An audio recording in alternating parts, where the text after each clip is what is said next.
తూర్పుగోదావరి జిల్లా నల్లబెల్లి సుబ్బిరెడ్డి స్మారక కళామందిరంలో 37వ జాతీయ స్థాయి సాంఘిక నాటికల పోటీలు ఘనంగా ముగిశాయి. నల్లబెల్లి మూలారెడ్డి కళాపరిషత్ ఆధ్వర్యంలో సుమారు 4 రోజుల పాటు ఈ నాటిక పోటీలు నిర్వహించారు. ఎమ్మెల్యే నల్లబెల్లి రామకృష్ణారెడ్డి అధ్యక్షతన సాగిన ఈ ముగింపు వేడుకలో రాష్ట్ర బాలల హక్కుల పరిరక్షణ commission chairman Vetukuri AVS Suryanarayana Raju పాల్గొన్నారు.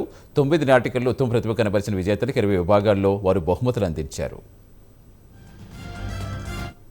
నల్లబెల్లి మూలారెడ్డి కళాపరిషత్ 37వ సాంఘిక నాటికల పోటీల ముగింపు సభ ఈరోజు నిర్వహించుకోవడం జరిగింది. ముఖ్య అతిథిగా పెద్దలు ఆంధ్రప్రదేశ్ బాలల హక్కుల పరిరక్షణ కమిషన్ చైర్మన్ పెద్దలు శ్రీ వేటుకూరి ఏవీఎస్ సూర్యనారాయణరాజు గారి కార్యక్రమానికి విచ్చేశారు.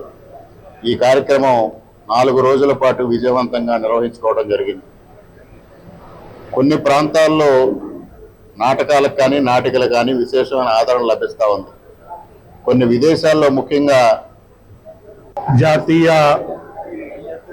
సామాజిక నాటక పోటీలు గత 37 సంవత్సరాల నుంచి కీర్తిశేషులు